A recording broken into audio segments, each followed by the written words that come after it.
performance management presentation here at DFS. My name is Christoph Czech. I'm head of operational performance management at DFS. And today we will run through different levels of performance management. Maybe just a few words from my side. So I've been working for DFS now for 25 years. The background is an aeronautical engineer and also a master in business administration. And now for, I would say, 12 years, I'm responsible for the performance management at DFS. So let's see, let's have a view on the agenda, on what we will tackle today. And the first point, let's see it as an introduction, then to come to the core part of the presentation. So we will talk about the performance management process at a general level, at a global level, just as an introduction to start where you have already been last week at ICAO level, and then come down to the European level, FABEC level, and the DFS level. Here it is also shown, so we have this international level ICAO, we will start there, then the European level with the European Union, the regulation, Eurocontrol plays a major role there from an operational side, and then regarding future projects, innovation, we have the CESAR consortium, and the FABEC level, you will see it's more inside Europe, it's closer cooperation with other ANSPs, with Belgium, Netherlands, Luxembourg, France and Switzerland. So here we work also closely together on the field of performance management. And then the core part of my presentation will be about how we handle operational performance management within DFS, and also something that we have been working on more intensively the last 4 years. It's data analytics in close cooperation with performance management, which helps us to run analysis. Okay for you? Very good. So let's start with the first introduction. So you have certainly last week been talking about ICAO Doc 9883, the global performance manual, more or less, and here you have, let's say, this general process on how to define and apply such a performance-based approach in your ATM context, and with a generic ATM performance framework and set of key performance area. So that's the starting point, but then you have to ask yourself, what does this mean for me, for my company, for my country, how to define our own performance framework and so on. And that's what we want to go through now.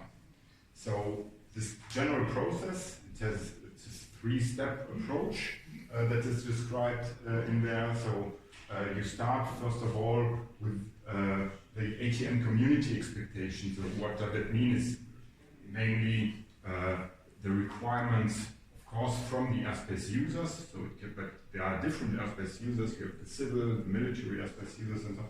And they have to be translated into performance targets. So you have to make your performance measurable through data and define key performance indicators to measure them. Then, and this is a continuous process, you will assess your performance, so your current performance, but also your future performance, and see where you can identify performance gaps. And this will then, in the third step, help you to optimize, so to close these performance gaps. So this is a very generic approach there that you run continuously. Of course, you ask yourself continuously also, are there new expectations, new requirements to be translated into targets? But this is really the recurring process. Just to know what we're talking about, I would like to define or to set some definitions here. When we're talking about performance, there are a lot of buzzwords that we're talking about. So you have, for instance, the performance framework or scheme that is used here. So that's the definitions of objectives, especially key performance areas, key performance indicators here. So that's the performance scheme. Then the performance monitoring that includes the reporting also on performance, and it's also a recurrent process where you continuously analyze your performance and see how it evolves compared to the targets. Performance planning, it's more looking into the future and based on your project portfolio, also define what will be the performance evolution in the next years and what will be then the gaps you expect over the next years. Should switch that off, but sorry. Then we have, this is also driven by the performance assessment here, so I jump to this one. Performance assessment is really when you have your project portfolio to assess the performance benefits of each project and then sum it up and see how capacity will evolve, how environment KPIs will evolve, and so on. Yeah, the target, I think it's self-explaining for each of the indicators. And there we will see that we have key performance indicators and we have key performance indicators. So it's PIs and KPIs. And for the KPIs, we define performance targets. And then we do that mainly at European level, but not only. We have performance benchmarking. So we look at the performance of others. You have to be very careful there. Some things are comparable, some are not. And try to look at best practices and see how other work to improve our performance. If I just may, so you may recall we elaborated a little bit on the difference between key performance indicator and metrics, for example. And as you just put it, to have a KPI necessarily means to link it with the target, right? So there must be an objective, as Christoph just said. And I'd like to remind you to raise questions as they come across your mind. He's a super expert and ready to answer any questions. Okay. Let's move on. So in the context of ICAO, and that has been taken over then also in the context of CESAR, you have 11 key performance areas that have been defined. Yes? So including also some that we don't use on a daily level, like participation, meaning you have different airspace users, not only civil military, but in the civil you have of course general aviation and so on, or even more, and that's tackled here. And I would like now to go on to those that are relevant for the European regulation that has been chosen. So we have safety, we have capacity. Here it's called cost effectiveness, but then they have translated it to cost efficiency, which is more or less the same, and then environment. So these are the four that we will focus on on the next slides. Again, just a second again. Yeah. Sorry for the no. But I think it would be worthwhile to relate to what we have discussed before, right? So we just are about to doing these exercises, and you defined a number of areas, 7, yeah. And just to tell you that the DFS partnering at European level is pursuing 5 only. It's 5 or 4? Four only. So it's a big company. We have a lot of money and whatever. Never enough, of course, yeah. But this is part of prioritization. Yeah? So there's no point in pursuing all 11 KPIs and defining numbers and numbers of KPIs for these 11 KPIs. So really focus on your issues at regional level. Yeah. Okay. I mean that doesn't mean that the other one we don't look at them at all. Mm-hmm. Like of course security is becoming increasingly important. Also, let's say flexibility means that we offer the flexibility for the airlines to change flight plans, for instance, and things like that. But here there are some interdependencies also to other KPAs. So you can offer flexibility, but on the other hand, you would like to have a good predictability, and that can then conflict. So these are the four that we will focus on. And before we go into the details and definitions of these four, I would like to show this general chart. We call it the Pac-Man chart because it looks like, and showing the interdependencies between the different KPAs. So you have traffic or demand as a main driver for performance, and of course you have to adapt your capacity to traffic, to demand. If you don't offer enough capacity, this will have a negative impact on efficiency. And here we can distinguish between temporal efficiency, this would be causing delays, and flight efficiency, that is one of the aspects then that we use also to measure the environmental impact. So this is the point when you don't have enough capacity.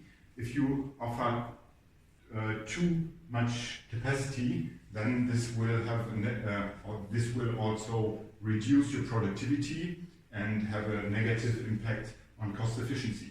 So that's then this trade-off you have to do, and in the end you want to offer the right capacity to have a good service for a certain level of traffic. And of course we have safety as the KPA surrounding everything that is of course the number one KPA for us, and it's the main topic in terms of ATC, ATM. Okay, so that's introduction part one, let's say. And now we come to the European Performance Regulation. And just maybe a little bit of history. When we had end of the 90s, quite high delays in Europe, the pressure from the airlines became higher, and the European Union decided to define or put a single European sky program in Europe, SES, and this has been launched in 2004. And then in 2009 there was a second package we will see from this single European sky regulation framework, and this then introduced the performance regulation, which started then in 2012. And you can see the main objectives were, of course, safety standards that have to be harmonized, then also to offer enough capacity, but also at a reasonable price. So you see here we have interdependencies also between these objectives. And to achieve that, the first step then was to create so-called functional airspace blocks. And we already talked about, you have already heard about this FABEC here. Here we have Germany, France, and the others building this FABEC functional airspace block. And this SES2 package, which was put in place in 2009, focused on different areas. So we have this new regulatory approach with the performance scheme, and we will go now into this because here the KPAs are defined and so on, functional airspace blocks, and also Eurocontrol in Brussels as the coordinating instance, as or unit for harmonizing and coordinating activities throughout Europe. Then we have CESAR here, this technological part, the EASA, responsible for safety, and then we have another focus on capacity. And We have then a regulation framework that has been, a regulatory framework that has been built up including the regulation for performance management. And the one that is applicable now is this implementing rule 2019-317, where the performance framework for Europe is defined, including the KPIs, safety, environment, capacity, and cost efficiency. And then you have also further instances like in the context CESAR, R&D, where you also use then for performance targets to drive your research portfolio, to validate it, and then from this research and development area, you come into the deployment area. So there is the CESAR R&D and the CESAR deployment level, and there this comes back into regulations, which, let's say, forces us to implement certain new ATM functionalities. So, and all of this is driven by a performance approach to make sure that we will improve our performance in the future. One question? Yeah. Regarding the European Union performance and charging scheme. So actually, European Union, they have official document about what performance you have to achieve. Yeah. Right? And Exactly. that performance will be expressed in terms of the level of safety, the level of cost efficiency you have to achieve, right? And they also have the mechanism to monitor for performance, right? Exactly, but that is not done by the European Union itself. It is supported by a certain department of Eurocontrol also to do this. Also, all this monitoring comes, of course, from the operational part, and there is a support to regulation coming from Eurocontrol. The performance review. And one question on our topic. So the charging scheme will be in principle that if you achieve that performance, you can apply this specified charge for the airlines, right? If you don't meet the expected performance, you cannot charge them as my basic one. We'll come later on to the incentive scheme. So there is, let's say it's not a direct link. Of course, we can charge independently from the performance, but a bad performance can have an impact on what you on the charges also. But we'll come to that. I will show the incentive scheme that has been put in place for that. So that sets the framework for us, and here's just for you to see how this is planned. So we started in 2012 with the first reference period that for, let's say, as it was the first one and there were a lot of things to test, it lasted only 3 years. And then we went into these 5 years periods. We had the RP2. For the RP3, as you know, COVID were just starting at the beginning of the RP3.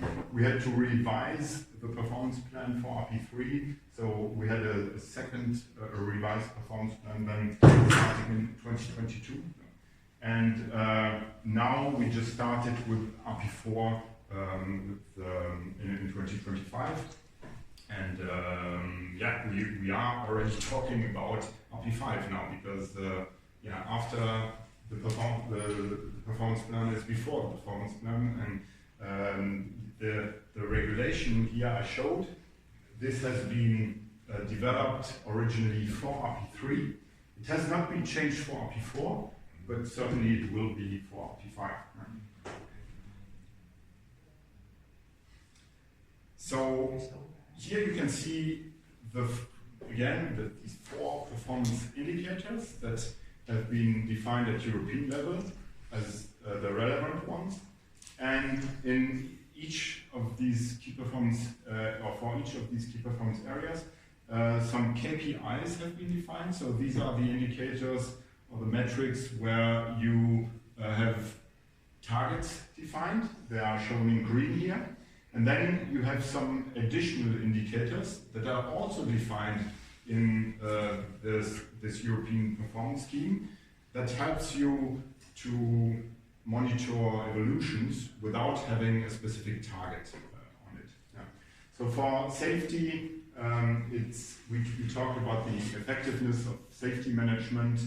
So this is a concept where in different pillars we measure the maturity of safety management for a certain NSP, but it also includes some aspects of the maturity of the NSAs, of the National Supervisory Authority. And then we have some indicators like the rate of runway incursions for airports or separation minima infringement, but more as PIs to see the evolution. Here we also in the past reference periods had harmonizations that we make sure that we measure these separation minima infringements in the same way in Europe, which was not the case, let's say, 15 years ago. So that's basically safety. Then we have environment, and here we look mainly at the horizontal en route flight efficiency. So that compares the actual trajectory with the great circle trajectory. And you do it for the actual one, but also for the last flight plan. Yeah. You had a question or no? No, okay. Yes. And so the main KPI is the comparison with the actual trajectory of an aircraft. But of course, it's only 2D. And we know that it would be interesting to look at 3D trajectory, because the main benefits or the main improvements we expect in terms of fuel burn optimization is in the vertical component. But of course, it's defining a key performance indicator always also a matter of being able to measure this metric. And for the moment, at the European level, we are looking at horizontal flight efficiency, but in the future, now we want to move to really monitoring the 3D trajectory. We have then further indicators like the additional time in taxi out phase, but also in the terminal airspace. Then the use of continuous descent operations. So this is something already that looks also at the vertical component. And then also the effective use of civil and military airspaces, because of course you have to fly around. And if you, for instance, military have booked a certain area, they don't use it. But if you don't release it, then your civil traffic will still fly around it. And so it's important to be flexible enough then in the use of the airspace to know when it's not booked, then you can directly also use it for civil traffic and to be flexible there. Why do you consider civil military flexible use aspect?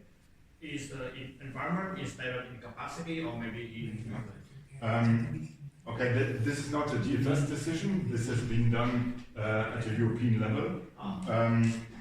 The reason for that is you can imagine that with an effective use of your civil military airspace, you will improve flight efficiency because aircraft will have shorter distances to fly, and that's the reason why. But you're right, you could have also put it somewhere else. Excuse me, so all of the KPI and KPIs are decided by CESA, not from DFS, right? Not CESA, from the European Commission in the end, because in this implementing rule, I mean, it's like European law, and here all the indicators are defined. Mhm. So, but again, a great question. You may compare it. So now that we have the European Union with this special setup, it's transponded into European law, right? But this may equal the principle which has been or has to be applied at other regions, like your region, the APAC region, where performance ambitions are agreed at regional level. So this is our European regional level, and you have the APAC regional level, and what will be agreed there is binding. So for us it's a law, for you, as you have put it, you have to follow. Once it's agreed there, you have to follow, right? So you may compare it. Yeah. And the other good thing is you put, when we talked this morning, you choose civil military as one of your areas of priority in terms of like, so the seventh one. Yeah. You can think twice. There are so many approaches, like Christoph is promoting here what we have decided at the European level. It will very much support the environmental key performance area. Yeah, and then it's just a PI. It's no longer a key PI. You would define a key PI for environment, and this would be just, let's call it an enabler. Yeah. Okay. So there are so many approaches you can take. Yeah. Whatever suits you best. So let's move on to capacity, and there we look at, based on the ATFM delay, we look at the average minutes of ANS related en route ATFM delay per flight, and that's one of our main indicators. As long as there are some capacity bottlenecks in Europe, and as we are in a phase where traffic is increasing in many areas, we are already above pre-COVID levels, and therefore this is a very important one. So the first one is focused on en route delays, and the second one is focused on arrival delays, meaning if you have bottlenecks at some airports, you can also regulate this airport, the arrival flow to this airport, and then this creates delay. I don't know if you are familiar with air traffic flow management delay, in contrast to IATA delay, which is something different. Yeah. ACM is the ATFM. head of ATFM, right? Okay, so you know that it's not the real delay that the passenger experienced, because it's a virtual delay comparing the calculated takeoff time with the estimated. So in the end, you can recover and fly faster, or even you get more delay when you arrive. This will not be reflected there, but the big advantage of this KPI is that it's easy to assign to who is responsible for it, because it's always a certain airspace or certain airport that is regulated. And you can also, when you define regulation, add a certain reason with it. So you know, was it weather related, was it staffing related, was it because of some military exercise, a special event or something like this. Yeah, you have then slot adherence as a PI showing or monitoring how your slots, so I talked about the calculated takeoff time, you have 5 minutes before, 10 minutes after you are allowed to depart, and the slot adherence looks at how these slots are adhered, and how close you are to these slots within your slots when you really depart and want. And then we have pre-departure delay also per flight. This is linked to the IATA delay then, and so you need a certain clearance process, because we'll have 1 or 2 slides later on the IATA delay. There is, it's more difficult really I would say, to assign it to the real reason, because, and that's why you need a clearing instance then to have a view on this assignment afterwards. And then in terms of cost efficiency, we look at the determined unit cost for en route and for terminal area. What's behind it are not the user charges, but the unit rates. So we have a target on the unit rates, but between the determined unit cost and the unit rates, you have some further effects coming on top. That's why it's not one-to-one the same. Just for instance, so-called carryover effects. So for instance, there are some components when we, for instance, there's a traffic risk defined in the implementing rule. If traffic, like during COVID, is 50% below, then ANSP would not carry the entire risk of it, and everything which is less than 10% then would be, the cost for that would be, with a carryover effect, 2 years later, would be then would lead to an increase of the unit rates. And that's why you have your cost plan for the next 5 years per service unit. But on top of that, you can have some carryover effects from the previous years that's changed then from year to year your unit rates. That's why this is the here the definition of the KPI is not the unit rate itself, but it's the cost per unit. Excuse me, the cost per unit here means like a unit here is like a sector or maybe a service or unit? No, it's a flight more or less, but not only the flight itself, also the flight length and the flight or the maximum takeoff weight of the flights would then, through a formula, give you the number of charging units that is applicable to the flights. I think that's international. Okay. Yeah. And and then you multiply it with the number of flights. You multiply it with the service units for a flight by the unit rate. Yeah. And this unit rate, it depends on this planned determined unit cost for the next 5 years, plus these carryover effects that can have an effect on that you Carryover effect? What kind of effect is that? What is the carryover effect? Yeah, it's I just gave an example that there are some components of cost that are eligible to take them out of the regulation. Some risks, for instance, because ANSPs cannot react as flexibly as maybe any other industry on changes in demand. And that means we are responsible for, or part of the risk is taken by ANSPs as long as traffic is 2% below plan, between 2 and 10% below plan, you share it between ANSPs and airlines. And then if it's more than 10%, then we don't take the risk as ANSPs. Yeah? And then that means that the risk there is reassigned 2 years later and leads to a higher unit rate.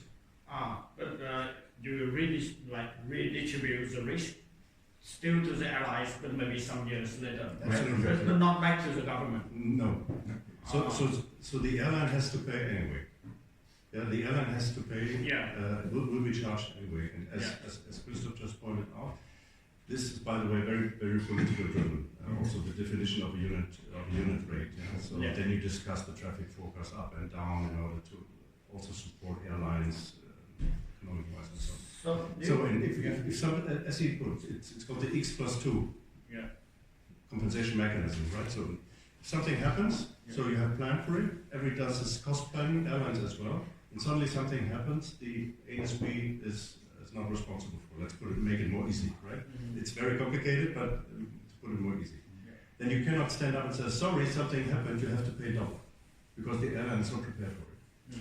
And this is the mechanism to say, okay, but be prepared, in 2 years' time from now, you have to pay the 2 years old bill. What the difference, right? So you cannot like pass a bill to the government and ask, No. okay, European Union, please give us some money. No, it's the airline that will finance it. Oh. And now, like with COVID, the gap was so high that usually you have this N+2 mechanism, but there it was decided to spread it over 7 years because the impact on unit rates would have been huge otherwise. Okay, and beside that, we also look at the actual unit costs and for en route and terminal as a PI. Maybe raise a question, because this must be really hammered in your head, right? So what is the difference between the KPI and here you call it the PI, right? So what is the main difference from your perspective? KPI maybe is No, I'm asking you. I know. It's, Yeah, of course, the commitment is a different one. In the end, if you have a KPI with a target, then of course the monitoring of the achievement of this target will be different, and the focus of the European Union and also our focus will be improved. And of course, we have to provide explanation if we are not able to achieve these targets, and we have to provide some mitigating measures if we are not able to meet the targets, to show how in the future we will be able to meet the targets.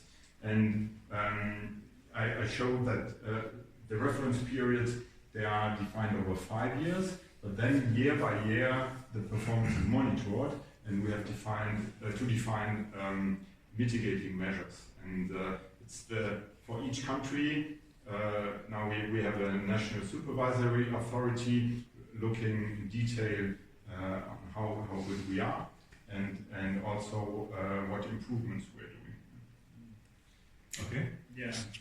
very good. Thank you. Yeah, and just to show you that that the European performance scheme is evolving now for RP4, even though the implementing rule has not been changed. So meaning also the KPIs have not changed, but some additional PIs have been implemented in the context now of capacity, for instance, or in the context of environment. So we are talking, just to give you an example here on this throughput indicator we call it, because when you talk about delay, you never know whether delay was made or generated because capacity was too low or because traffic was much higher than planned. And here through this throughput indicator, you measure how good, when you have made delays or generated delays, how was the throughput offered, how was the capacity offered through a certain sector. And this is something now through a new indicator that we are monitoring, just as an example. Yeah, but very good. Again and again, sorry, Chris, but again and again, you could call it a metric as well. So this metric supports you in assessing, yeah, and then you understand where's my problem, right? And as you put it so perfectly, there's no target. It's not linked to a target. It's just helping you to understand your performance. Exactly. And the KPI must be linked to an objective, to a target. Okay. Yeah, and it's very important, and that's the key objective is really when you have an evolution of your metrics to understand the rationale behind where the effects of the drivers leading to this change. Huh? And that's why other additional metrics can help there. Yeah, same for environment there, as the European Union and all the stakeholders know that looking only at horizontal flight efficiency is not enough.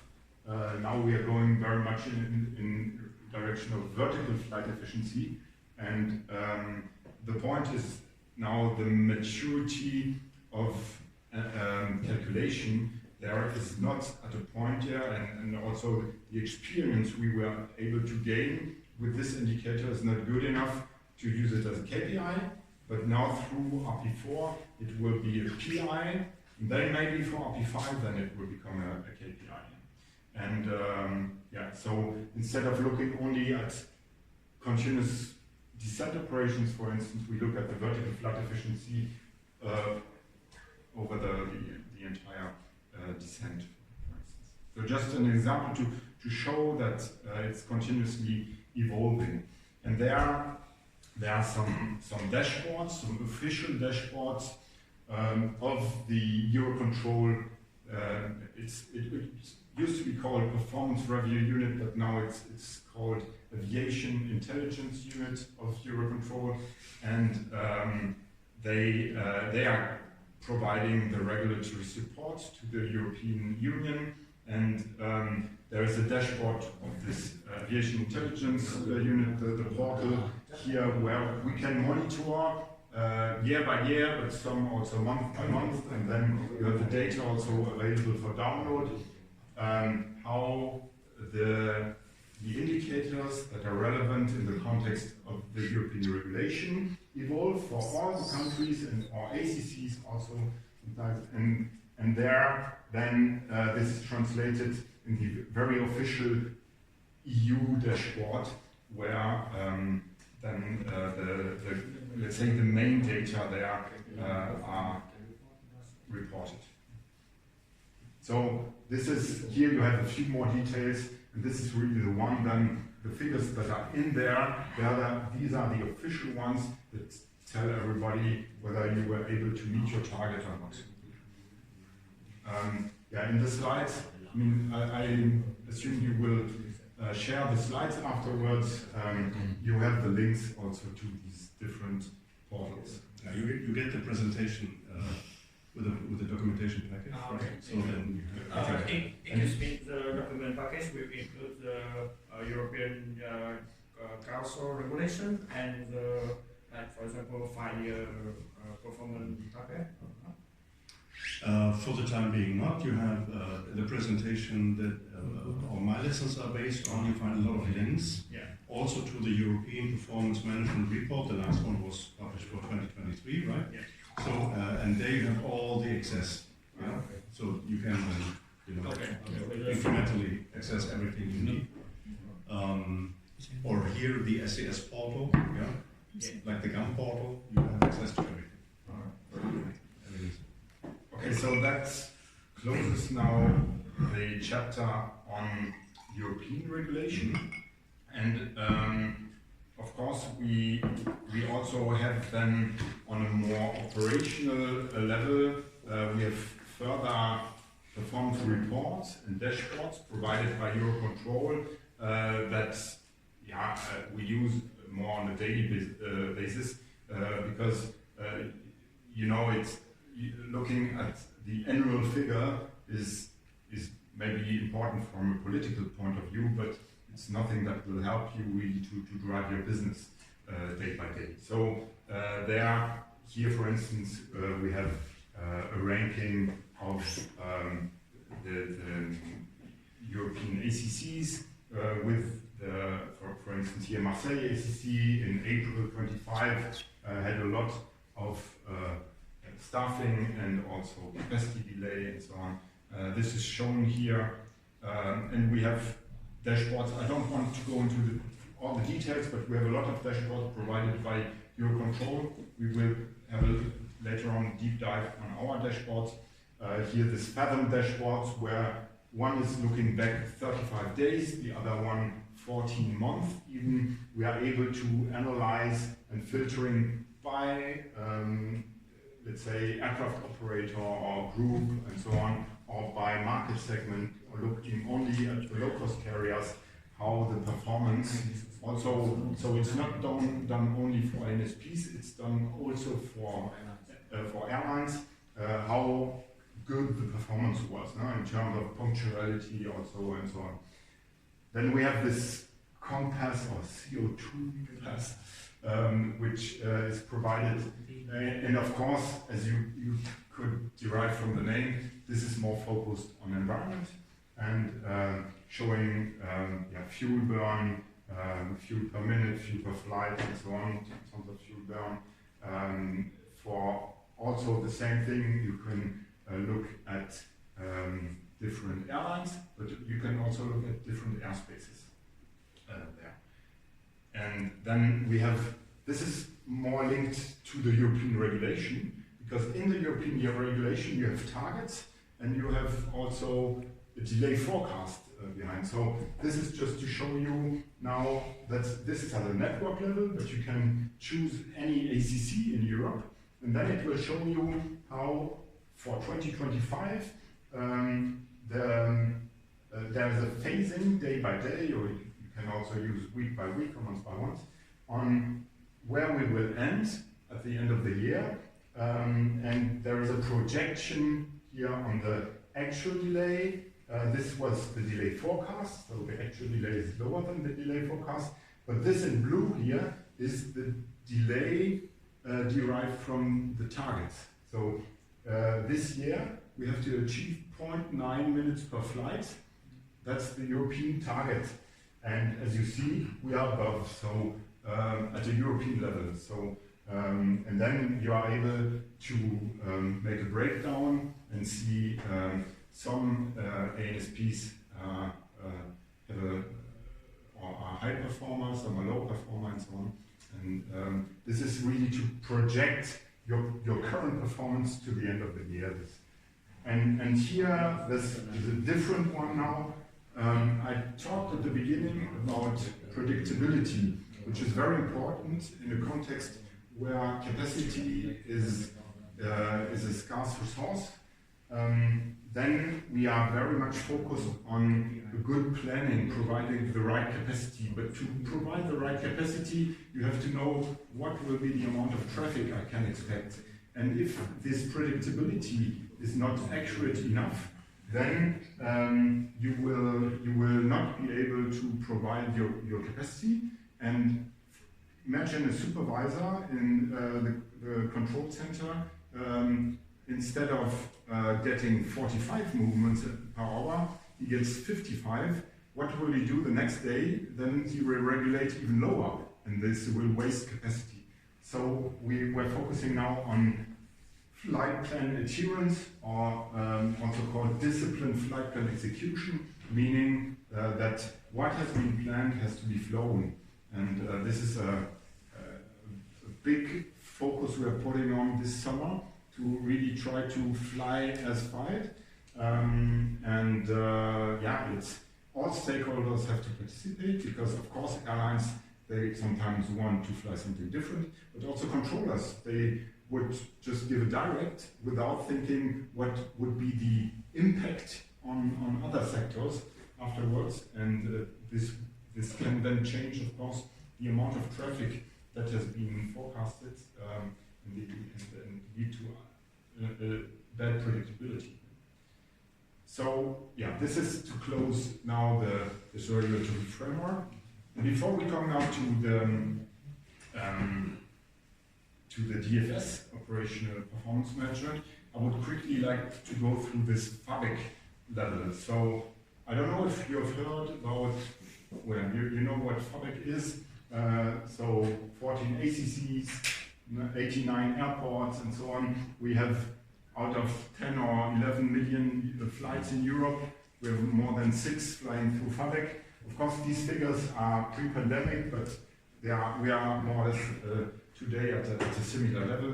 And of course, a lot of military traffic also in this core area of Europe. So this is just as an introduction, is a collaboration between 7 civil and 3 military ANSPs. And together with the FABIC partners, we set up, for every reference period, we set a performance plan. And in this performance plan, it's a very important document for us, because for the next 5 years here in these chapters, you will see the safety target, the environment targets, the capacity targets, its cost efficiency, and so on. And also things like the traffic risk sharing parameters and the incentive scheme I will just show you in a few seconds.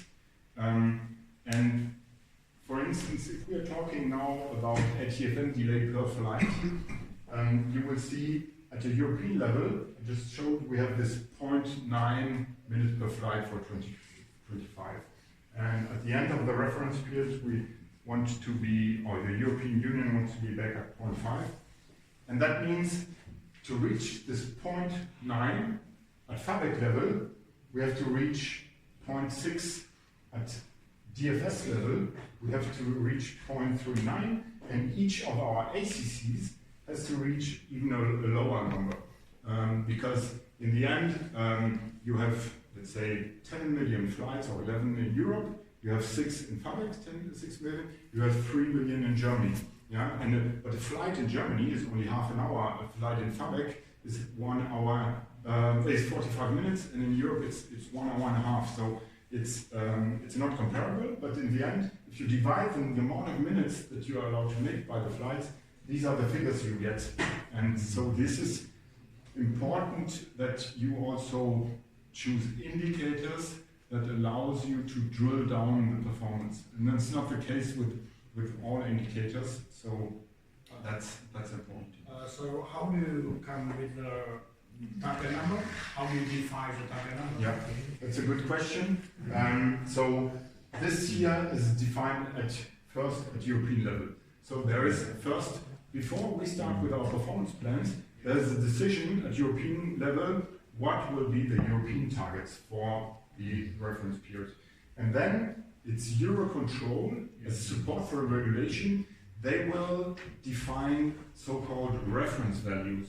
Reference values that tell you what is the performance you have to achieve, so that at the European level we will be at 0.9. But of course, there could be many different scenarios whether France is allowed to make more delay, or Germany, or Italy, and that's why we have Eurocontrol as a neutral instance.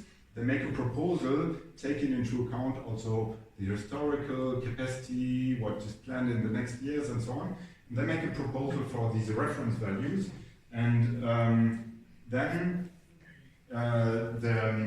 in the performance plans, we should use these reference values as targets, except if we have very good reasons to convince our NSAs that we need, let's say, higher targets.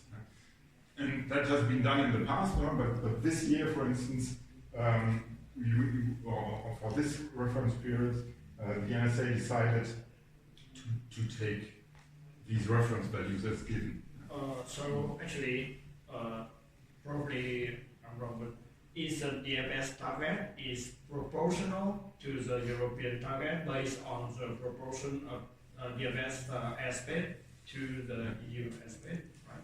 Yeah, it's proportional, but of course it depends also on the capabilities of other ACCs. So let's say if we would be the only ANSP in Europe with capacity problems and all the others would have no problem, then we would be allowed to make more delay.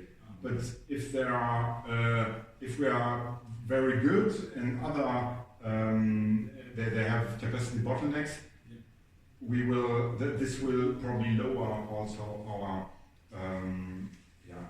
our targets.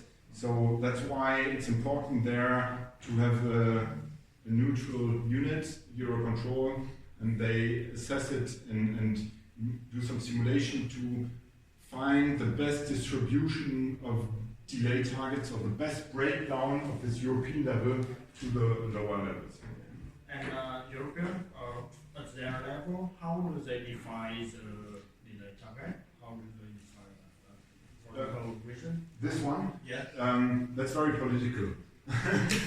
So it's not based on any statistic or simulation, but let's say for years we try to achieve these 0.5 minutes per flight. It has been defined 15 years ago that 0.5 minutes per flight would be a good figure. Yeah? From our point of view, it's too low, but politically, it is the acceptable level of performance, including weather delays also.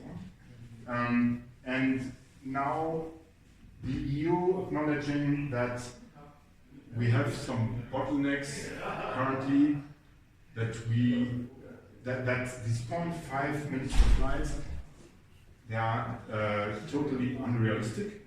Yeah, they have accepted to start in the RP4 with 0.9 and to decrease it, but in the end, at the end of the reference period, to be back at 0.5, and that's more or less political.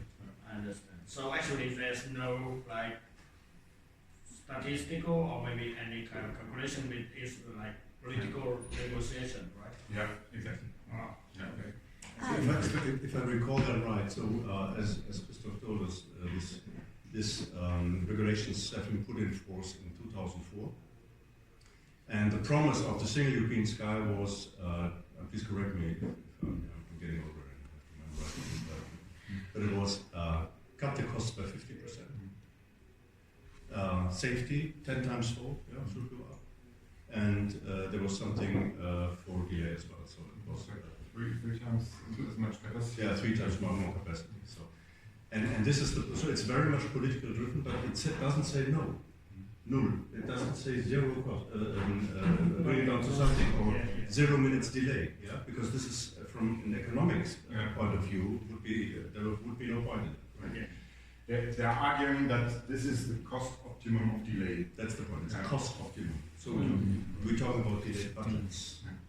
Ah, okay. Because having so some calculation inside. Having a delay of 0 minutes per flight would increase ATC costs. Having a delay of 1 or 2 minutes per flight would increase airline costs. And that's how they argue. Thank you. Okay. This is the target for environment. Here you can see the breakdown is not straightforward. So we have a higher target now at FABEC level and then at European level, and then a lower again at DFS. So this is just to show that the negotiation with your NSA, of course, also plays a role here. And this is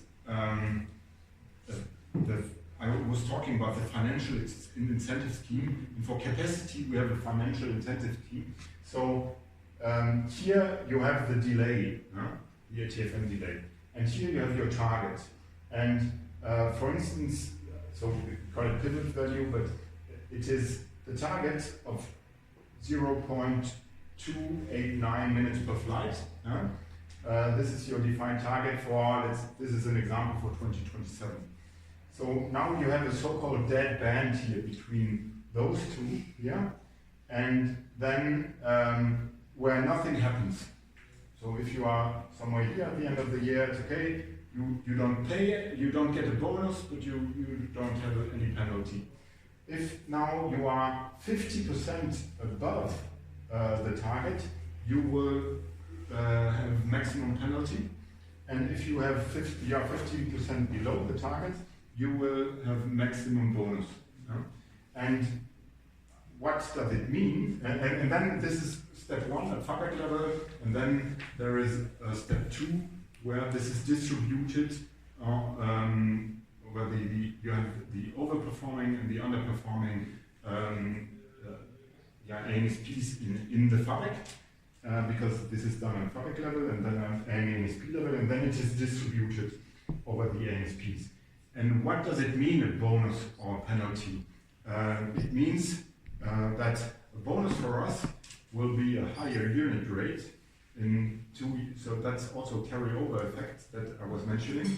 That 2 years later, because of this financial incentive scheme, the unit rate will be increased. And the other way, with a penalty, if our performance in terms of delays and capacity delays is not good enough, then that would mean that that we would have to decrease our unit rates. So that means lower income, and then we have to compensate internally by reducing our cost with this lower income. So actually, like, if you don't meet the performance, Yeah. you have to reduce the charge, right? Yeah. Mm. Yeah. Okay. But yeah, let's say the impact is not huge, but it is there. It is limited to 0.5 of the revenues, 0.5%. But still, that can make a few million euro.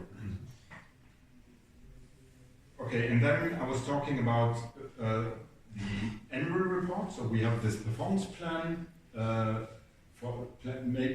that is defined for the next 5 years, including all the targets.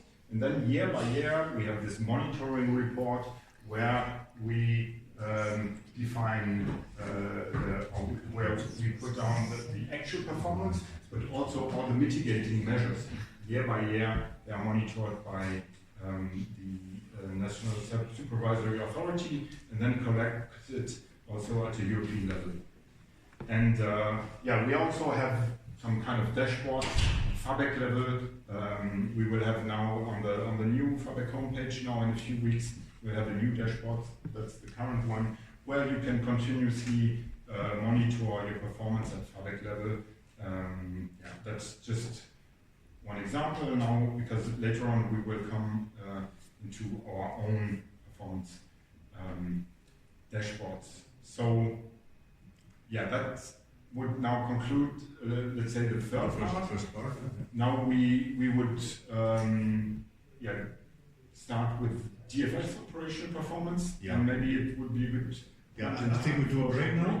I- Yeah, we do a small break. We have an espresso or a cigarette or Yeah. whatever is most suitable, and we will walk a little bit.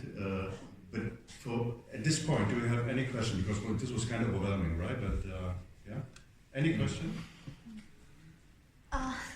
Excuse me. Back to the KPI previous, maybe two previous slide about. I can see 3 level. The previous one. This one? Yeah. Yeah. Still the previous. Okay. So I can see here is a 3 layer from Eurocontrol to DFS and then the ICC. So four. Yeah, for No, 1, okay, 2, but- 3, and then 4 the ACC. Yeah. I'm just wondering about the way you divide it into each ACC. For DFS is 039 and then down to the ACC. How can you divide? How can you decide it for each ACC? For example, in safety field we have the acceptable level of safety performance. So for each PI we can divide it. For example, for each unit we can calculate, and the total will be the maximum of the VHM. But it's different here because I can calculate. It's not. Yeah, because the reason is here we're talking about delay per flight. Yeah. So an amount of delay minutes Yeah, I see. divided by number of flight. But a flight in Bremen ACC is not the same than a flight in Langen Yeah. ACC and so on. So in the end, the sum of all the minutes that you would calculate there would be equal to the sum of the minutes here. And the same, then the sum of the minutes of all the DFS ASPs would be equal to the minutes that are allowed here.